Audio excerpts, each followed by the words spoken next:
To say there's more to the Pittsburgh light rail than meets the eye would be an understatement. From subways, to bridges, to street running, to recycled interurban lines, it packs a lot into a system not even 30 miles long.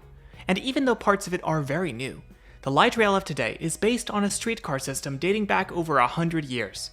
Which means the best way to get to know it is through the 30+ abandoned stations, stops, and platforms along its 3 lines. And we begin right here at Allegheny Station on the northern end of the Pittsburgh light rail. This station and 2 others opened in 2012, but to open these stations, they had to close one of the downtown subway stations permanently. Okay, before we get ahead of ourselves, let's take a look at the layout of the Pittsburgh light rail, which is operated by Pittsburgh Regional Transit. While there are 3 different rail lines, much of the 26-mile system is interlined, and all 3 services terminate at the elevated Allegheny Station north of downtown. Tracks then dip underground, serving North Side, before crossing under the Allegheny River to serve Gateway, Wood Street, and Steel Plaza in a cut-and-cover subway. Back above ground, trains cross the Monongahela River and head into the South Hills, where the system splits into the Beachview and Overbrook branches. These then come back together for a short interlined segment, before splitting again, with one branch to the South Hills Village Mall and one to the town of Library. The red line follows the Beachview branch and terminates in South Hills Village. The blue line serves the Overbrook branch and terminates at the same location, and the silver line takes the Overbrook branch before ending up in Library. Heading into Allegheny Station, we ride up the escalator to the platform. We're just steps away from the Carnegie Science Center and Acrisure Stadium. Locals still call it Heinz Field. A Siemens SD400 train appears, one of the original units purchased when Pittsburgh started converting its streetcar system to light rail in 1984, and we jump on board, quickly plunging from elevated track to subway. After North Side, which serves PNC Park where the Pittsburgh Pirates play, we descend further into a tunnel under the Allegheny River. After the tunnel is the first station downtown. This is Gateway Station, but it wasn't the first Gateway Station. That would have been Gateway Center Station, formerly located across the street from where the current station stands. When the original Pittsburgh light rail subway tunnel was built, replacing streetcar tracks downtown, it featured stations at Steel Plaza, Wood Street, and Gateway Center, where trains would turn around. To accomplish this, the old Gateway Center station had a turning loop, and inbound trains would circle it to change direction before stopping at the station's single platform. Gateway Center served the western side of downtown Pittsburgh from its opening in 1985 until 2009 when it was closed. To get trains to the North Shore, new tracks had to be constructed towards the Allegheny River Tunnel, and a corresponding new station for bidirectional service had to be constructed. But the old single-platform station is still there, and you can see it from southbound trains just after leaving Gateway.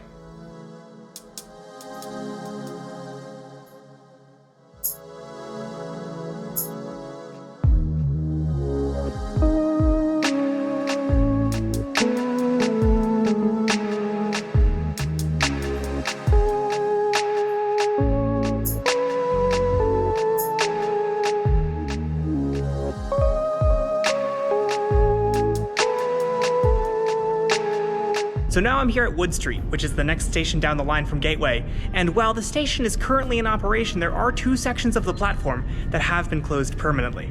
As you can see, the platform ends at Wood Street are low level, with fenced-off steps. These were used by PCC streetcars until 1993, which were incompatible with the main high-level platforms. You can also find these one stop down the line in Steel Plaza, which has to be one of my favorite underground rail stations in the US, and there's something else odd about it too. This station has 4 tracks even though only 2 are in regular use. Access to track 4 is completely forbidden. That's a lot of disused infrastructure for such a major transportation hub. Well, it turns out, select trains used to extend north from here to the city's Union Station, commonly known as Penn Station, which still serves Amtrak trains today. The line was closed due to low ridership in 2007, and is now only used in the event of service disruptions in the tunnel. If we look down the track 3 and 4 tunnel, we can see the tracks these trains use, and if we head a few blocks north, we can still find the abandoned Penn Station platforms. Now, Penn Station is still a major transportation hub. It has Amtrak, like I said, and it's also one of the stops on Pittsburgh's East Busway, a dedicated 9-mile highway only for buses. But today, the light rail platforms sit empty. After Steel Plaza, the light rail runs in a tunnel and across a bridge, formerly used by the Pennsylvania Railroad. But wait, what's that line branching off to the east? Well, we'll get to that. For now, we're hopping off at Station Square. Mount Washington sits directly to the south of downtown Pittsburgh. You might know it for the famous inclines that carry passengers to the top. But just as impressive is this transit-only tunnel that runs through the mountain, carrying both buses and trains. It was built in 1904, and it's the only one of its kind in the US today. And since it had tracks already installed for streetcars, it made a transition to light rail relatively easier south of Pittsburgh, while the rest of the city was replacing streetcars with buses. Of course, such a major transit link will occasionally need maintenance, and when that happens, trains take a street-running bypass track, with some of the steepest adhesion rail grades in the United States. This line saw regular service as the Brown Line, with 10 stops now closed. At South Hills Junction, trains serve 2 platforms, but if you head across the tracks towards the bus loop, you'll find 2 more. These used to be used for the Overbrook branch, which splits off to the east, and today carries the blue and silver lines. When light rail service was inaugurated in 1984 on what is now the Red Line, the Overbrook branch was still run with PCCs, and it would continue to be run this way until 1993. Streetcars would stop at these platforms before continuing up the hill. Unfortunately, the streetcar track south of the platforms proved unsuitable for newer light rail vehicles, and thus, a new flyover junction was constructed for the Overbrook branch's 2004 reopening as light rail. Since that line was completely rebuilt, there's nothing left to see of the 13 stops that were eliminated with the overhaul, so we won't be riding it today. Instead, we're on the Red Line, heading on to the Beachview branch. We follow the South Busway, another bus-only highway, to Dawn, then split off to ascend a steep hill. Almost immediately, we pass Traymore, one of 11 light rail stops closed in 2012 to speed up travel times. Then, a short ways up the hill, we pass Pennant, another abandoned station closed in 2021. Both stations were connected to neighborhoods on the hill via some of Pittsburgh's famous outdoor staircases, and the deteriorating condition of Pennant's led to its closure. Between Westfield and Fallowfield, trains cross a bridge over a residential neighborhood. Then, from Fallowfield, trains run in mixed traffic down Broadway Avenue. This setup harkens back to Pittsburgh's streetcar days, and it logistically still makes sense. We are, after all, running along the top of a hill. Here we find the location of Coast, another station closed in 2012 with little to nothing left. Rolling forward, we reach Bousted, once again gone without a trace. And if you pause right here at the spot trains leave the street and look closely, you'll spot the remains of Nield Station. Pulling up to Potomac, we get off to visit the Potomac Station Coffee House, which is closed. So I'm walking from Potomac Station down to our next abandoned station, and I was able to pick up some special local iced tea along the way, thanks to my wonderful Patreon supporters who keep me hydrated. Join today for early access to videos and bonus content. And the next station we find is Kelton, another victim of the 2012 closures. I honestly really like how this one is designed, tucked snugly into the dense single-family neighborhood surrounding it. Jumping back on the Red Line at Dormont Junction, we head into a tunnel under Mount Lebanon and then south to Arlington. The next station down the line, Castle Shannon, isn't abandoned or closed, but the land was originally graded to be a Skybus station, which was never built. Skybus was an automated rubber tire people mover system planned for Pittsburgh in the 1960s and 70s, but as it was new technology that cost a lot of money, Pittsburgh ultimately wound up building light rail here instead. After Overbrook Junction, trains on the Beachview and Overbrook branches run together for 3 stops. Well, it's currently 3, but it was 4. Martinville, which was right here, closed in 2012. Washington Junction sees the Silver Line splitting off to the south, and we and the Blue Line head towards South Hills Village. At Highland, a uniquely entrenched station, we get off again, heading just down the road to another closed station called Santa Barbara, which makes for a great rail fanning location. Then it's back to Washington Junction for a ride on the Silver Line. This line used to be an interurban, running all the way south to Charleroi, and you can still see some of the older infrastructure, such as trolley poles. On the way to the terminus at Library, we pass the remaining 4 stations closed in 2012. There's Mine 3, Lindermer, Center, and Latimer. These closures honestly seem to make sense, due to this area being mostly low density, with single-family homes. I'm honestly a little surprised they still run trains here at all. But since there are trains, we're taking one back to Washington Junction. So here at Washington Junction, I'm being joined by 5 of my subscribers. Hi, I'm Michael. I'm Rob.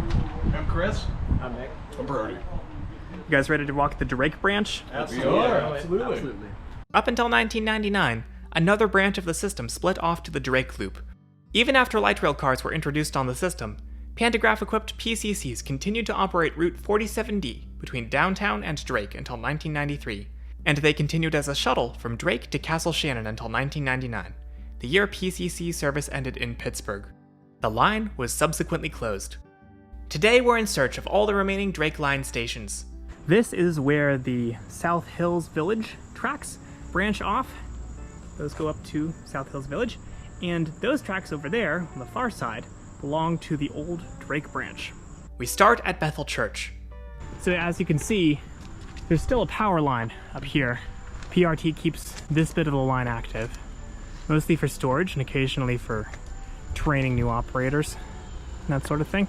A short jaunt down the road, we reach Fort Couch Road. So I guess that is the remnant of the stone shelter you were talking about?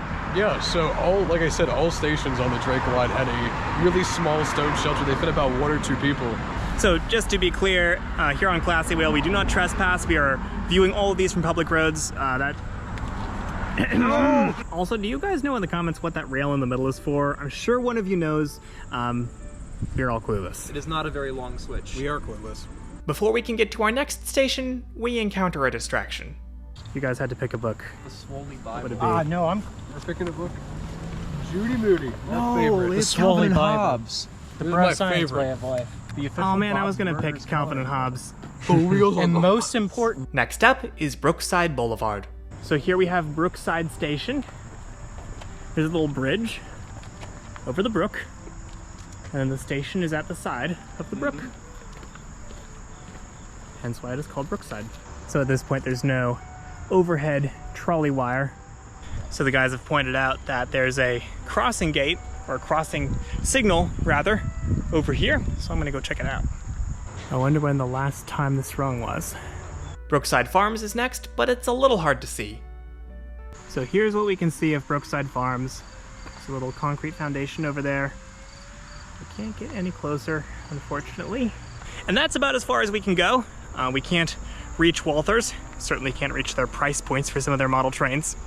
Very nerdy joke for 3 of you who get that. So now we are heading back to Dorchester. And if you want to come check out the Drake Loop, all the way down at the end, there's really not much to see. Apparently you can just see some trees that were cleared or something along those lines. I'll probably insert some Google Street View. But those are all the stations that you can check out on the Drake Line. We are getting tacos. You guys hungry? Tacos! Woo! So with all of our abandoned stations out of the way, it's time to head up to Hampshire Station on the Red Line. We're in search of tacos, and Las Palmas is the place to get them. If you ever go, get their tacos al pastor and top them with pico de gallo, lime, cilantro, and green salsa. Trust me on this. Also, get the melon agua fresca. Again, trust me on this. As you eat, you can enjoy watching the trains rumbling by. The Pittsburgh Light Rail is a wild ride through the history of transit, a system proudly showing off its varied and complex evolution from streetcar to light rail. Now, if it could only evolve to serve the universities and the airport, that would be great.